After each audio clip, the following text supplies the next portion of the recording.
Hey,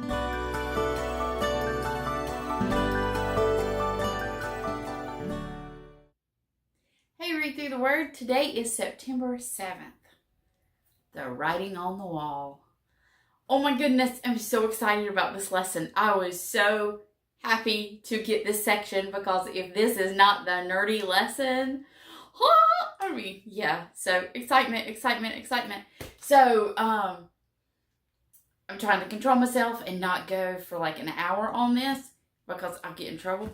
But, so just very excited about this section. The verse, I'm really looking at is in Daniel 5:25. This is the message that was written, MENE, TEKEL, PARSIN. And I really would love for us to do all of chapter 5. Because we're talking about King Belshazzar. And Daniel's other name is Belshazzar. So I want to take a look at some things of what's going on and try to help with some things. So let me give you a story for a second. Some of you know and have heard me reference that I'm a school teacher as well. I homeschool my own children. Yeah, I do have a crazy life, just so you know. But don't we all? I homeschool my children, 2 of my children. My oldest is already in college. I teach school, and then my parents live with me too, so I care for my parents as well.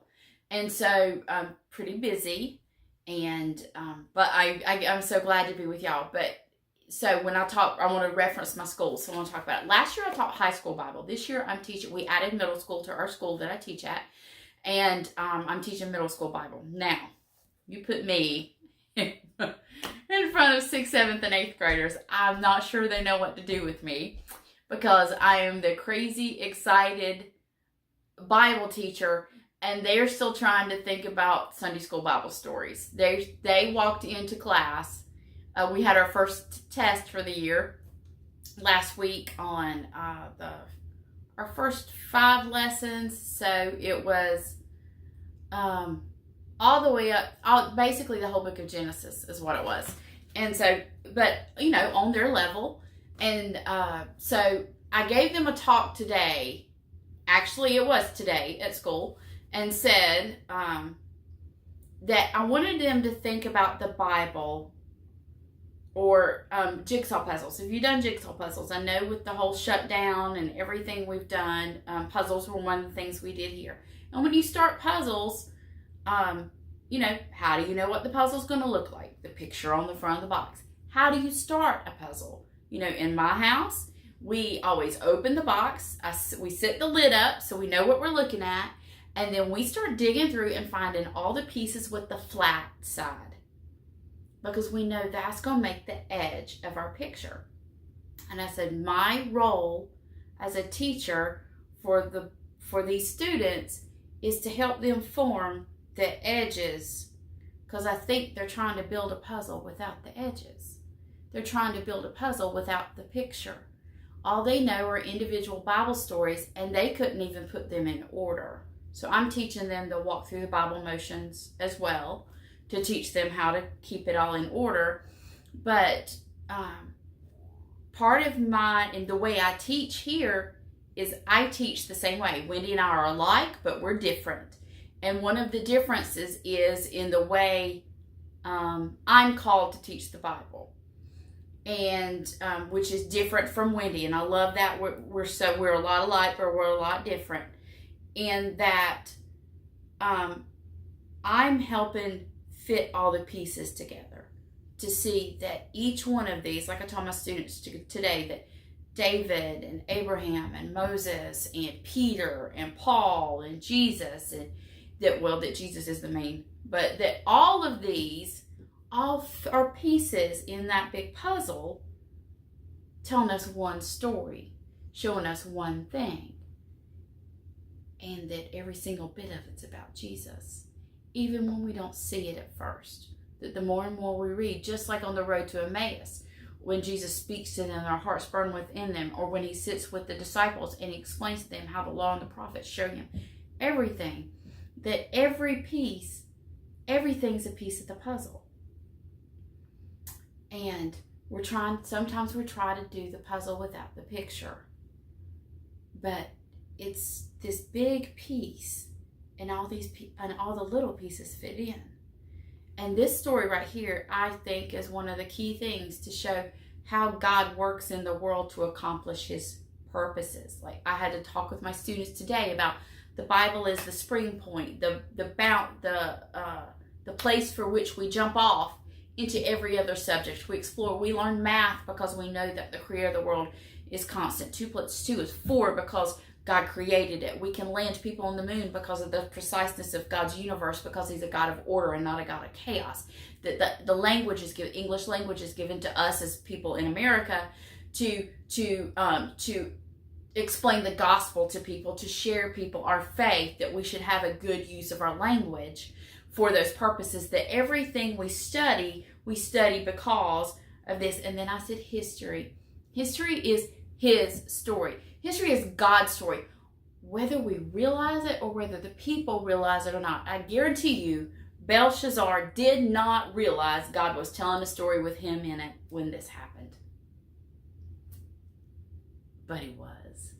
And it's amazing to see. I love this. Okay, so Belshazzar ruled the kingdom with his father Nabonidus. Now, this is important because, okay, we're about 20 years after yesterday. So yesterday's lesson, we've moved 20 years forward. Sometimes in the Bible, we flip like that. You know, in Deuteronomy, you flip and you're gone 40 years. 40 years has passed like that.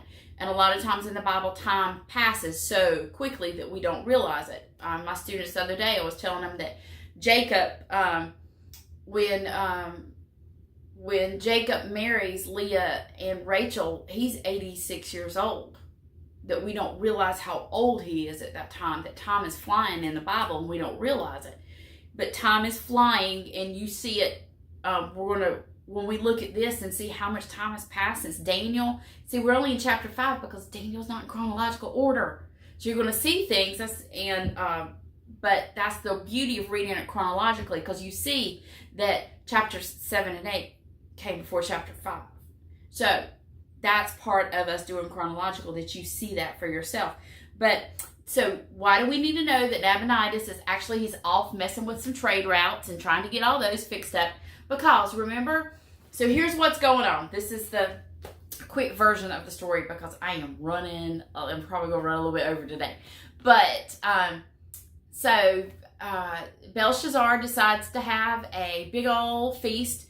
And he brings out, remember how Nebuchadnezzar took everything out of the temple and brought it back to Babylon. So now, Nebuchadnezzar's gone, his son's gone. We're probably 4 or 5 kings into this at this point. And so Belshazzar says, bring out all the gold. He's going to show off in front of his friends. So they bring all the stuff from the temple, like the cups, everything from the temple of God. And they decide to throw a party and drink out of them.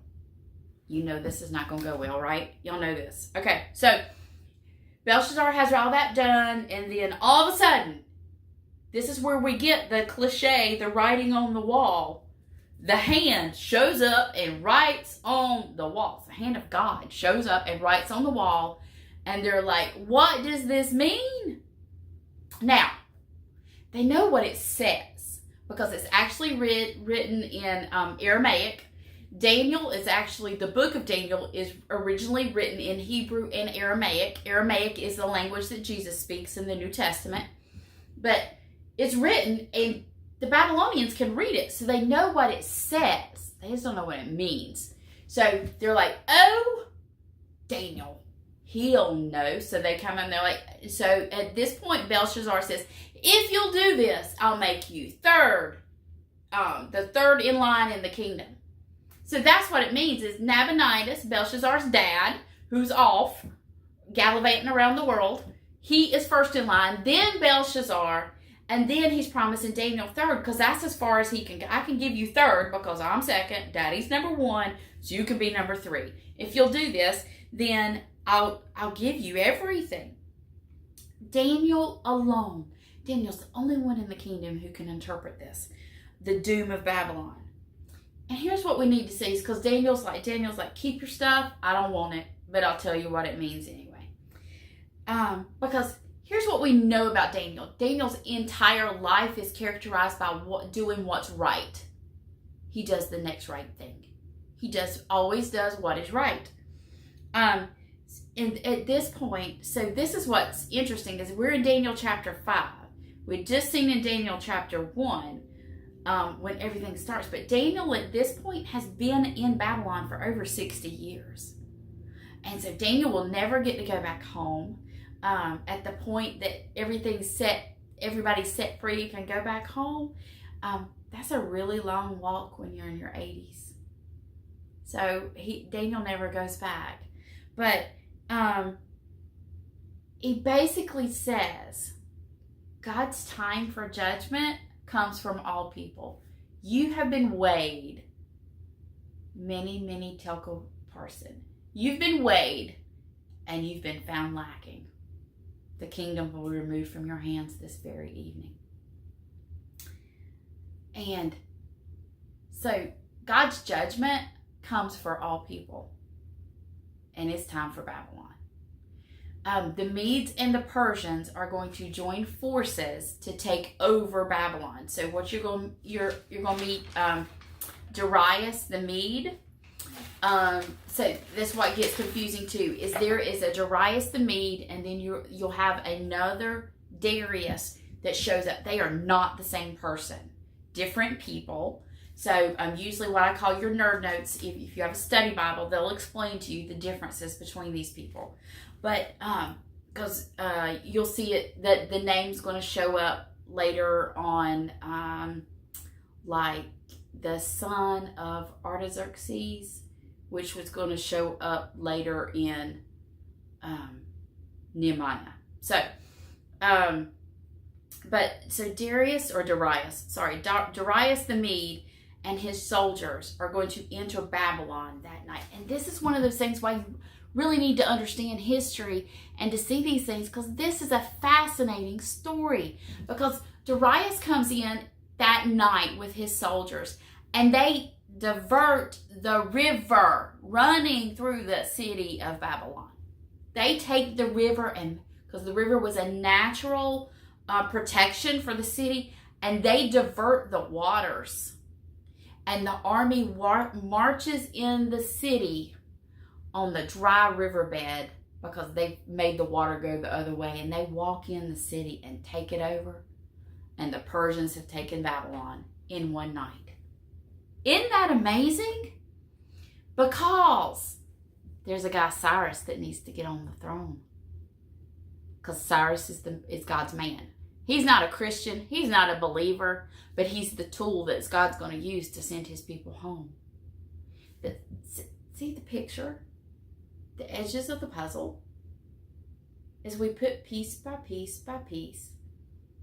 And I'm going to say for this, that the big takeaway is just like when we looked at Habakkuk. Look, wonder, be astounded. God is working in ways that we would never understand. And I can't wait to see to understand later what he's doing right now. We'll see you next time on Read Through the Word.